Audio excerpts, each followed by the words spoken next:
We are back, and we are now 2 seasons removed from the trade between the Blue Jackets and the Jets that sent Pierre-Luc Dubois to Winnipeg and Patrik Laine to Columbus. The full details of the trade on January 23rd in the 2021 season, the Blue Jackets traded Pierre-Luc Dubois and a 2022 third-round pick to the Winnipeg Jets for Patrik Laine and Jack Roslovic. At the time of the trade, this was essentially two teams trading each other's problems and hoping that a change of scenery would lift their spirits. Pierre-Luc Dubois essentially quit on the ice in Columbus. He made it known he wanted out before the season. They signed him to a very tradable bridge contract. So and Pierre-Luc Dubois did quit. That viral shift. And the game before, Pierre-Luc Dubois scored a goal. I think it was against the Red Wings. And I have never seen a hockey player so sad to have scored. His body language was horrible. The 5 or 6 games he played in Columbus, it was just a bad time. So it was clear that Pierre-Luc Dubois needed to be traded ASAP. And with the Winnipeg Jets, Patrik Laine and Jack Roslovic were both kind of unhappy with the opportunity or lack thereof that they were getting. Patrik Laine believing he should have been a top line player when he wasn't, and Jack Roslovic wanting a consistent top 6 role, which Winnipeg was not willing to give him. So Winnipeg, they called each other and they said, hey, we both have problems. It's obvious that we have guys who are unhappy in both of our situations. Let's just trade them and see what happens. And that's kind of what did. And early on, they both kind of looked like losers of the trade, at least as far as the two main pieces go. And we'll get to Jack Roslovic in a minute. In year one, both players were pretty disappointing in their opening year. Pierre-Luc Dubois in the regular season had 8 goals and 12 assists for 20 points in 41 games. Winnipeg did make the playoffs that year. Pierre-Luc Dubois had 3 assists, no goals in 7 games. The Jets, they sweep the Oilers and then they get swept by the Canadiens that year. Pierre-Luc Dubois, I think there were some injuries to center where Pierre-Luc Dubois was bumped up in the lineup and maybe could have had more of an impact on the ice and didn't. I believe Pierre-Luc Dubois was probably playing through an injury as well. I think he did miss one of the games in their series. So Pierre-Luc Dubois probably wasn't 100% for that season in the playoffs either. And Patrik Laine in the regular season, because the Jackets didn't make the playoffs that year, they were awful. He had 10 goals, 11 assists for 21 points in 45 games. Patrik Laine obviously didn't score too many goals for the Blue Jackets, but when he did, as a Blue Jackets fan, most of them were just like, they were, you saw the extreme talent he had at just shooting the puck and getting that power and scoring, even though he didn't do it that often.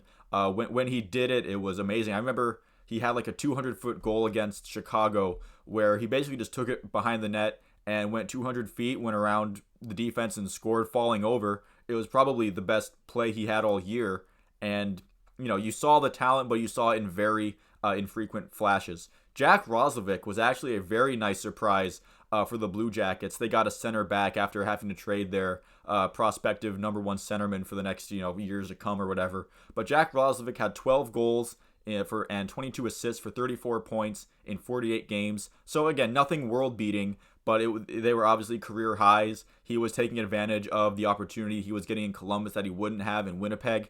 It was all around just kind of a really good, solid year for Jack Roslovic and a pleasant surprise for the Blue Jackets, who thought they were just kind of getting an add-on to the trade for a third-round pick. So in that offseason, Pierre-Luc Dubois still had 1 year left on his 2-year, $5.5 AAV bridge deal. Patrik Laine would accept a qualifying offer for $7.5 million for 1 year, and Jack Roslovic still had 1 year left on his deal, which had a cap hit of $1.9 million per year. And in the season in year 2, while neither team would make the playoffs, both of the main pieces, Pierre-Luc Dubois and Patrik Laine, had much better seasons with their teams. There was definitely more. They were getting more as advertised with their teams. Jack Roslovic also had a pretty solid season, but was really up and down. He would go on a big hot streak and then he'd suffer, mostly because of his two-way game wasn't quite there the whole season. And then at the end of the season, he had a really huge breakout streak going. So all around, it was a solid season for Roslovic as well. Pierre-Luc Dubois had 28 goals, 32 assists for 60 points in 81 games with the Jets. Patrik Laine, 26 goals, 30 assists for 56 points in 56 games. So Patrik Laine was a point-per-game player last season for the Blue Jackets. And Jack Roslovic had 22 goals, 23 assists for 45 points in 81 games. So the Blue Jackets out of this trade last year pretty much got a point and a half per game, which Pierre-Luc Dubois, played very well. He had 60 points. But when you look at the return that the Blue Jackets got last year, especially considering the off seasons that each of the people in this trade had, then it's starting to look a lot more better for Columbus than it is for Winnipeg, at least for now. I completely recognize that situations can change. I don't think Pierre-Luc Dubois is a completely hopeless cause yet. I know there are some people who are automatically giving him the problem child and diva mark, and maybe they're right. He's definitely not doing himself any favors on that. But I do think some of the reactions from this debacle from Pierre-Luc Dubois this offseason and the mess he kind of created for himself kind of show some signs of growth, but I'll get into that in a bit. So in this offseason, the Pierre-Luc Dubois drama that I just mentioned kind of played out like this. So Pierre-Luc Dubois informs the Winnipeg Jets that he plans on testing free agency in 2024. This could have been a negotiating tactic because his contract was up. Maybe that's them, him trying to get more money from Winnipeg or more longer term, but it doesn't really seem like it. Pierre-Luc Dubois' agent, Pat Brisson, he came out and pretty much said that, Pierre-Luc Dubois would love to play for the Montreal Canadiens.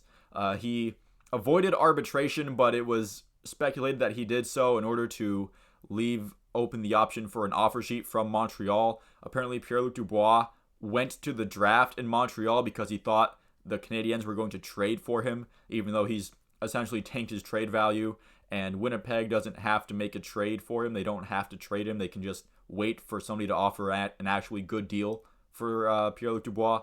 So there's that. And so he eventually accepts his qualifying offer of 1 year, $6 million.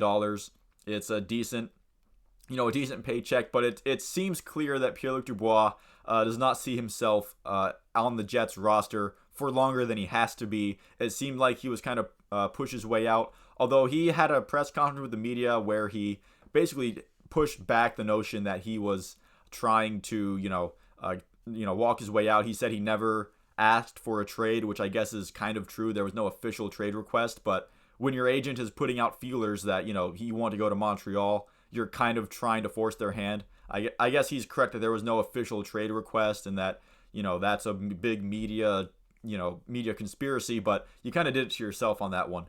Over in the Columbus Blue Jackets, however, their contracts went off essentially without a hitch. Patrik Laine maybe took a little bit longer than anticipated because of the Johnny Gaudreau signing and having to work within the cap and see how that would play out. But Patrik Laine eventually gets signed to a 4-year deal with an AAV of $8.7 million, with that deal buying 3 years of Patrik Laine's UFA status. So he was willing to eat some of his UFA, although he does become a free agent again once he hits 28 years old, which is still very young.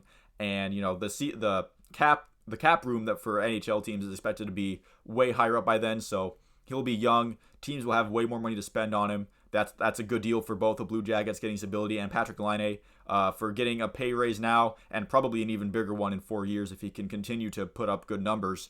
And Jack Roslovic signing a 2-year deal. He gets paid $4 million per year. That's his AAV as well, the cap hit.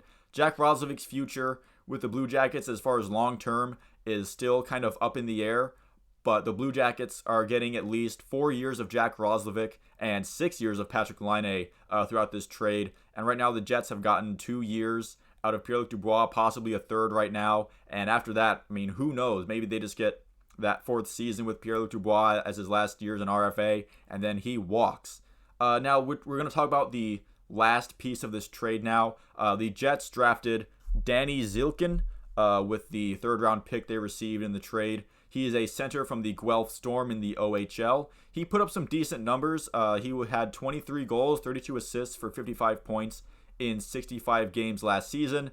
He was a -12, but I don't really take plus minus in the minors as a serious stat to be concerned about when you're talking about how they project it as an NHL player. It's a 3rd-round pick, so him even making the league isn't necessarily a sure thing. He looks like he could become an impact player, but nothing that screams definitely going to be a star in the league or even somebody who puts up the production that Jack Roslovic already does. So early impressions from this trade is that the Blue Jackets definitely got the better problem than the Jets did. It seemed like Laine's and Roslovic's problem with Winnipeg was mostly the opportunities that they were not getting that they wanted to get, and the Columbus had the roster to give them those opportunities because they weren't as good, obviously.